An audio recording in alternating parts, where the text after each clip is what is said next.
सनातन विरोधियों को नजर केवल गंदगी पर पड़ी। महाकुंभ में जिसने जो तलाशा उसको वह मिला। गिद्धों को केवल घास मिली, सूअरों को गंदगी मिली, संवेदनशील लोगों को रिश्तों की खूबसूरत तस्वीर मिली, आस्थावानों को पुण्य मिला, सज्जनों को सज्जनता मिली, गरीबों को रोजगार मिला, अमीरों को धंधा मिला, श्रद्धालुओं को साफ सुथरी व्यवस्था मिली, पर्यटकों को अव्यवस्था मिली, सद्भावना वाले लोगों को जाति रहित व्यवस्था मिली, भक्तों को भगवान मिले। सनातन की सुंदरता आखिर समाजवादी और वामपंथियों को कैसे नजर आएगी? कुंभ में आपने देखा होगा, जो आप कहते हैं भेदभाव हुआ है, किसके साथ भेदभाव हुआ है? वहां न जाति का भेद है, न क्षेत्र का भेद है, न मत और मजहब का भेद है, किसी भी प्रकार का भेदभाव नहीं किसी के प्रति, न अमीर गरीब का भेद है। सारे लोग एक घाट पर स्नान कर रहे हैं। इससे बड़ी एकात्मता का संदेश और क्या हो सकता है? इससे बड़ी एकता का संदेश और क्या हो सकता है?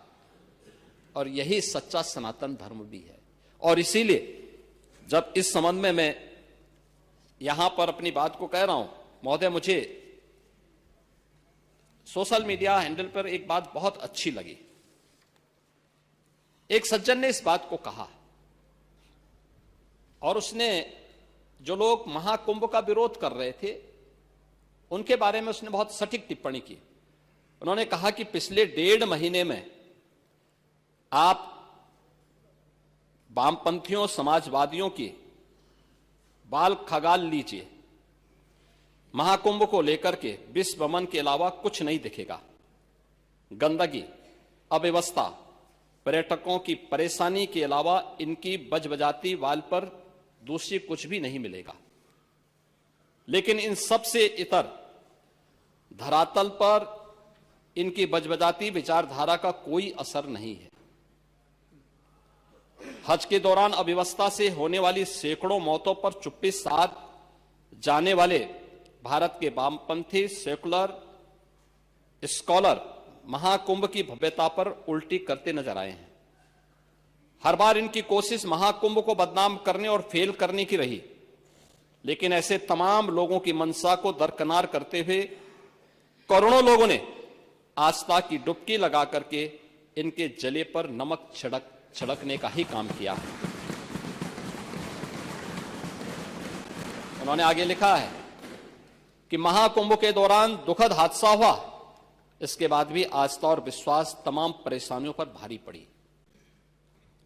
तीर्थयात्री समस्त परेशानियों और मुश्किलों का पहाड़ चढ़कर भी प्रयागराज महाकुंभ पहुंचे, वहां से स्नान कर खुशी खुशी वापस लौटे।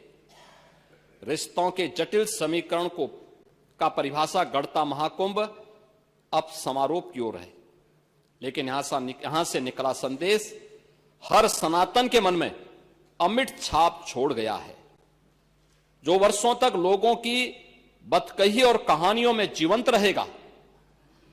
हर तरफ अपनी मां और बुजुर्गों को महाकुंभ में अनाथ छोड़ देने वाले बेटे रहे हों, तो दूसरी तरफ अपनी सास को पीठ पर उठाकर कुंभ स्नान कराने वाली बहू भी रही है। लेकिन सनातन विरोधियों को नजर केवल गंदगी पर पड़ी।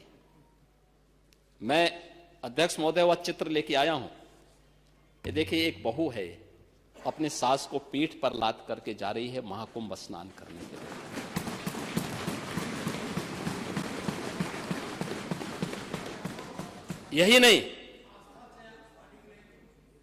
यही नहीं, आगे एक और बात कहते हैं। किसी ने सच कहा कि महाकुंभ में जिसने जो तलाशा उसको वह मिला। गिद्धों को केवल घास मिली, सूअरों को गंदगी मिली, संवेदनशील लोगों को रिश्तों की खूबसूरत तस्वीर मिली, आस्थावानों को पुण्य मिला, सज्जनों को सज्जनता मिली, गरीबों को रोजगार मिला, अमीरों को धंधा मिला, श्रद्धालुओं को साफ सुथरी व्यवस्था मिली, पर्यटकों को अव्यवस्था मिली, सद्भावना वाले लोगों को जाति रहित व्यवस्था मिली, भक्तों को भगवान मिले। मतलब सबने अपने स्वभाव और चरित्र के अनुसार चीजों को देखा है। एक ही घाट पर सभी जातीय वर्ग के तीर्थयात्री स्नानार्थी बिना किसी भेदभाव के नहाते रहे। सनातन की सुंदरता आखिर समाजवादी और वामपंथियों को कैसे नजर आएगी, लेकिन इनके द्वारा लगातार किए जाने वाले प्रश्न इनकी नियत को ही संदेह के दायरे में खड़ी करती है। महोदय, ये टिप्पणी अचानक नहीं है। ये टिप्पणी भारत की टिप्पणी है और भारत की भावनाओं की टिप्पणी है।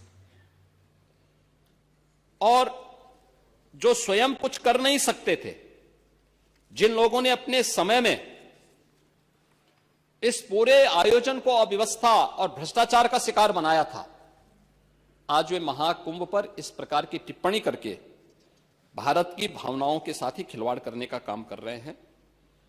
और मैं तो केवल इस बारे में एक बात कहना चाहूंगा कि महाकुंभ ने पूरी दुनिया को भारत की सनातन एकता का संदेश देकर के एक भारत श्रेष्ठ भारत के प्रधानमंत्री मोदी जी के विजन को ही चरितार्थ करके दिखा दिया है कि विश्वास है तो पूरा भारत अपना सहयोग देने के लिए उतनी ही तत्परता के साथ खड़ा है जो महाकुंभ में दर्शन होता हुआ दिखाई दे रहा है।